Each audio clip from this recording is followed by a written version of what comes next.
video. He's been going on, I'll give the intro. He's been doing this speaking tour, He's going on all the podcasts. He had Alex Jones on last night. He's going on Megyn Kelly next week. And I watched some of them and parts of other ones. And I was like, what I'm interested in is what is he doing? So I took some of the, more fiery things he said and mashed them up in a short little video that we can watch here. And then we'll talk about it. Voting for Trump. And if they convict him, I will send him the max donations and I will lead protests. That's how I feel. I'm just mesmerized by the love for Nikki Haley. But if you get to a place where you think that Nikki Haley has a shot of getting elected in a free and fair election, you have no idea what's going on in your own country. It's just embarrassing to say that. It's super embarrassing. So, but I'll tell you a way that I think is a good start to figuring out what's true is watch what they become hysterical about. You'll see somebody occasionally say something and people just land on him. Shut up! Shut up! Let's put him in jail. Whatever that guy is saying is true, or it points in the direction of the truth. Assange has been accused of telling the truth, period. Yeah. And they are torturing him to death in front of all of us. No one's doing anything about it.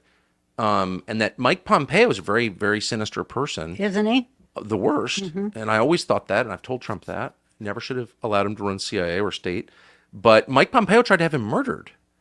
Federal agencies have been lying about UFOs for more than 80 years. The conventional explanation for why they haven't been released is that the U.S. government is lying about UFOs because the truth about UFOs is too scary to reveal, that they're real. And our leaders wouldn't want to panic the population. But that's not true. In fact, it's ridiculous. Wouldn't want to terrify the population? Terrifying the population is what our government does best and most avidly. Officials regularly gin up irrational fears about COVID or white supremacy or Vladimir Putin or a dozen other topics as part of a pretty obvious control strategy. It's not like these people mind it scaring you. They want to scare you, and they do it every day. So why would they lie about UFOs? Well, because they're covering up a crime, obviously. Just before we start, this is a picture of me and Tucker from back in the day, if you guys can see. I was very young at the time. How old were you? 20. How old are you now? 34. Gross. So what is he doing? What do you guys think he's doing? When you said VP the other day, I was like, and then next thing I knew, I saw an Axios article the next morning that said that Melania was lobbying for him to be VP. And I'm like, okay. Melania is lobbying she has a crush on him, probably. Beats me. But yeah, apparently she's lobbying for it. I don't know what he's doing. I'm still stuck on the part where he said Mike Pompeo tried to have the president killed. I want some more information on that. Julian Assange killed. Oh, is that what he was saying? Oh, sorry. Okay, I was very confused. It's like, why is that not bigger news? But, yeah, I mean, I don't know what he's doing. Maybe he is campaigning for VP. Maybe that's what he's doing. I mean, I don't know that sitting down with Roseanne Barr is going to seal the deal, but probably help a little. Is that hot chick's name? I don't know. Doesn't Trump love Roseanne Barr though? Probably, yeah. Probably. I think. Why do you say that? Why? They got a lot of comments. I don't know. I don't think he's running for VP. I don't think that's what he's doing. I don't know. I'm not saying that it's impossible or that I have some that I definitely know, but I think he's having a good time. I think he's realized he's gotten a taste of that freedom, that he's not on Fox News anymore. And, he says in interviews all the time, they were not restricting my speech in any sort of significant way. He may have just said they didn't do it at all, but he said that wasn't necessarily a problem, is the gist. But there's still that he says there's a self-regulation that happens. You're on TV, you're representing someone else's network. You have to be careful about, you got to pick and choose your words and everything. It makes sense. And now he's got freedom to go around and talk to Theo Vaughn and Roseanne Barr, and he's just had an interview with Alex Jones. I don't know if you guys have seen that, but anytime Alex Jones is on something like this, it's always great. And I think he's just having a good time. I think he's all right. Now I can say everything that I want to say, and people are listening, and I still got it. I think that's what's happening. Well, also, I just Googled. Sorry, Michael, go ahead. You just think I'll just say this and then, so you just think he's unshackled. I think there's more to it, but Charles, tell me what you Googled. I was going to say, I think it's marketing because Reuters reported yesterday that he's moving close to launching his new media company and that they've opened membership pre-sales, said Neil Patel, co-founder and chief executive of the new venture. He quoted, once we are comfortable that all systems are running well, we will launch and brand release will follow. So I'm starting to think that this is kind of him going around tapping into different audiences that might not be watching Tucker on X to get them to look to him and then maybe sign up for pre-sale for whatever this new media company is, so that when they do launch that they're kind of on the map. I forgot that he was launching a media company. I remember hearing that, but I forgot about that. Guys, I just got an email from this new media company. They want me to. I can't do this. I got another show to do. Good luck. So, yeah. I don't know. Are you guys going to subscribe to it? What is it? I already did. What? Tucker's launching a media company. I know, but what is it called? I was joking. Like Tucker Carlson's media company sent me an email to invite me to like. No, it's called. Let me see. Michael is the first subscriber. So I actually think that you're right. He's got be the first in the door. We're going to keep eyes out for our next email for an announcement. I don't know. It's called tuckercarlson.com right now. I don't know if he has a name. So I think he's doing that. But I also think beyond that, he wants to be a significant cultural figure, whether that means he's running for president in 2028 or he's just going to have a media company, I think is to be determined. But he's also opening the Overton window pretty significantly with some of this stuff, like the Assange stuff. Like the right's not on the Assange thing. I don't know why. I can't figure out why. But the UFO thing, like he's talking about stuff that's pretty out there.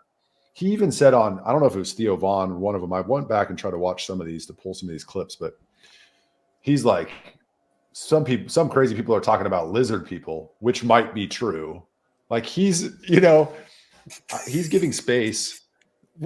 He's stretching quite a bit. And what I think is happening with Tucker is something that happened with me, 10 years ago, where the mask comes off and you're like, holy shit.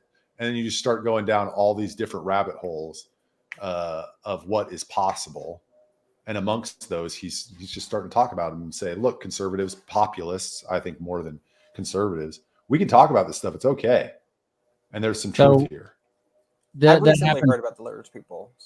That happened to you about 10 years ago, Michael. I first found out about 9/11 truth when I was maybe 19. So that's almost 20 years ago for me. It's not a competition. I'm not saying I'm better than you, but we are watching in real time because this happened 5 weeks ago for Charles. 8, I think. I literally was Googling lizard people last week and reading that stuff. I don't believe it, but that's what someone who believes in lizard people would say in public. Yeah. But it is happening. It is happening. I'm not there on 9/11 yet, where you guys are, or I think I don't know. I can't remember where you guys are. But I'm not there on 9/11, but I am there on some issues. I mean, UFOs for sure. Within the past 16 weeks, I'm sold on it without a doubt. Pyramids, all the stuff. But I don't know. I mean, he is moving the Overton window because even going back prior to him kind of going full in on the UFOs and everything, he had that guy, that Obama guy that claimed that he slept with the president on and I was like, why are you using your brand to elevate these strange people? But he's doing that. He's bringing these conversations that are very fringe that most mainstream media turns a blind eye to or actively ignores to his platform. And maybe what he's doing is branding this platform as the platform that's going to talk about the stuff that they won't talk about, because you don't see that stuff on, I think, Daily Wire. You don't see that stuff in other, certainly not traditional media. So maybe he's trying to be that guy that's going to talk about everything. Nothing's off limits. What's so strange about someone sleeping with Barack Obama? Some man. What's so strange about that? Did he show up to a 60,000 hot dog party? I think the thing is, it feeds into that long-running conservative conspiracy theory that Michelle's about all the stuff. Michelle's what? I'm not even going to say it because no one's going to clip me saying that and put it on social media. But there are those theories. Wait, are you talking about Michael? Yeah, you have those long-running conservative conspiracy theories that fall in that wheelhouse, and so I think that's where that comes from. Yeah, I wasn't being precise with the 10 years. I don't know. I was in college, so I was probably like 23, 24. So it's been 14, 15 years. But yes, Charles, you're in for a great ride because it's very fun. It's very fun, but you'll come out of it and be like, well, some of that was crazy. Some of it has some truth to it. But I think Tucker is smart enough to know what he's doing, that he's not just acting haphazardly, I would say. And I think he sees the Republican Party as an impediment to actual change, because all they want to do is have the same freaking arguments that we've been having for the last 20 years, finger pointing the left. And I think he gets that there's a bigger issue at play. And I think he wants to break down some barriers on that. Hey, Charles, have you ever seen a picture of Michelle Obama pregnant? No, but I've seen her prom picture of when she was in high school. So there you go. Have you seen her back? Have you seen her back? Have you seen those buys? Well, keep saying her, and I'm not sure who you're talking about anymore. Are we talking about Michael? She could be going in and out. We don't know. It's fluid. Gender is fluid. Some days she could be a man. Some days she could be a woman. Yeah. Well, she's definitely a man when she's railing Barack. Oh. Yeah. I don't believe that one way. I don't care. I'm aware of the conspiracy, and it's a fun one. It's one of those ones that's a good time, but you just kind of say, I don't know about that. But here's the thing, right? Like, reasonable people, I don't think believe that. But how many of these hosts have played on that? Okay, you guys are both like, maybe not. What? When I said reasonable people don't believe that, you guys are like, I don't know about that. But I think like most people do not generally believe that. But there is a contingent who wants to believe that and does believe that. And I feel like you have people who at times are Tucker and otherwise, other people in the conservative movement who play on those concerns, those fears, maybe unfounded fears that some conservative voters have, or these theories that some of which have been disproven, but some people still believe. And I feel like you have a lot of hosts who play on that simply because they know it's easy pickings.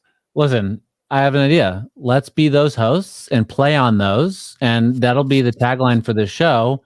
Barack Obama is married to a man. Here's, I actually think that a lot of the the latent populism that came up during the Trump 2016 election and is now part of the Republican Party and establishment, I actually do think a lot of those people believe some of this stuff. I mean, I think there's a huge contingent amongst white working class people, many of which are my friends, that literally believe that Hillary Clinton drains blood from children and drinks it. And that is part of the Republican Party, and that's what Tucker's playing too. Well, and I agree. Because I have those friends too who genuinely believe that. And I have people I know who genuinely believe that Michelle Obama is a man. But what I'm saying is, I don't believe that Tucker believes those things. I don't believe that a lot of these hosts believe those things, but they know that by repeating them and by pushing that narrative, it's going to build a bigger base. Now, I don't know Tucker personally. Maybe he does believe them. But I think a lot of these hosts don't generally, and a lot of these hosts and a lot of our elected officials, the same ones pushing these conspiracy theories, I don't think they genuinely believe them, but they know that there is a base that believes them and they're taking advantage of that. That's how I feel. I think Tucker's different. I think Tucker believes a lot of this stuff.